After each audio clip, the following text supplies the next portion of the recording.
तबादलों में पैसे चलने को लेकर साल भर पहले शिक्षकों से भरी सभा में मुख्यमंत्री अशोक गहलोत का हैरत भरा सवाल करना सबको याद है।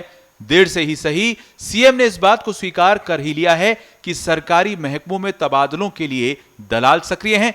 तभी तो शिक्षक संघों की ओर से आयोजित सत्कार कार्यक्रम में मुख्यमंत्री को यह कहना पड़ा कि शिक्षक दलाल के पास गए तो तबादला निरस्त कर दूंगा। राजनेताओं के लिए ऐसा कहना नई बात नहीं है। हो सकता है कि सीएम ऐसे एक आध उदाहरण पेश कर भी दें, लेकिन वे खुद इस बात को अच्छी तरह से जानते हैं कि सरकारी कार्मिकों के लिए तबादला नीति बनाए बगैर दलालों को बाहर करना आसान काम नहीं है। कोई नीति बन गई तो भला फिर विधायक और दूसरे जनप्रतिनिधियों को कौन पूछेगा।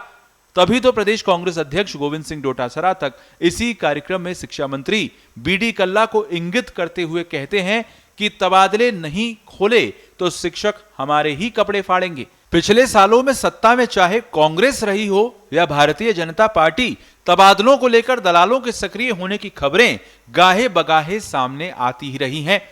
दलाल भी उन्हीं के पाले पोसे होते हैं जिनकी डिजायर को सरकारें तबादलों की अनिवार्यता बना देती हैं। शिक्षक हो या फिर डॉक्टर या कोई इंजीनियर, मनमाफिक जगह तबादले के लिए कोई ना कोई सूत्र तलाशने में जुटे ही रहते हैं।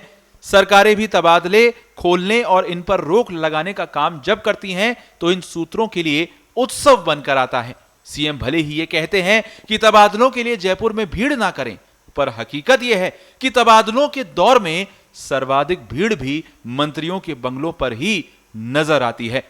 तृतीय श्रेणी शिक्षकों को सिर्फ अध्यापक के नाम से संबोधित कर उनके प्रति सम्मान जताने का दावा कर रही सरकार की तबादला नीति न जाने कौन से 7 तालों में बंद पड़ी है। पिछली बार भी ऑनलाइन तबादला आवेदन मांगने का दिखावा तो खूब हुआ, लेकिन ऐन मौके पर कह दिया गया कि भविष्य में तबादले एक तय नीति बनाकर ही होंगे। तबादला नीति का शोर भी खूब मचता है। सरकार की ओर से गठित कमेटी की रिपोर्ट भी डिजायर की आंधी में न जाने कहां उड़ गई। पिछली भाजपा सरकार ने भी तबादला नीति बनाने के लिए मंत्रियों की समिति बनाई थी। इसकी सिफारिशें भी फाइलों में ही दबकर रह गईं। सबसे बड़ा सवाल यह है कि आखिर तृतीय श्रेणी शिक्षकों के लिए तबादलों के इंतजार की ये इंतहा क्यों हो रही है। तबादलों में ही उलझे रहने वाले शिक्षकों से आखिर बेहतर पढ़ाई की उम्मीद कैसे की जा सकती है। इन सवालों के बीच बड़ा सवाल यह है कि क्या सचमुच चुनाव नजदीक आते देखकर क्या सरकार तबादला रूपी इस बर के छत्ते में हाथ डालने से घबरा रही है। बर का छत्ता इसलिए कि चुनावी साल में सरकार अपने कार्मिकों, खास तौर से शिक्षकों की नाराजगी मोल नहीं लेना चाहेगी।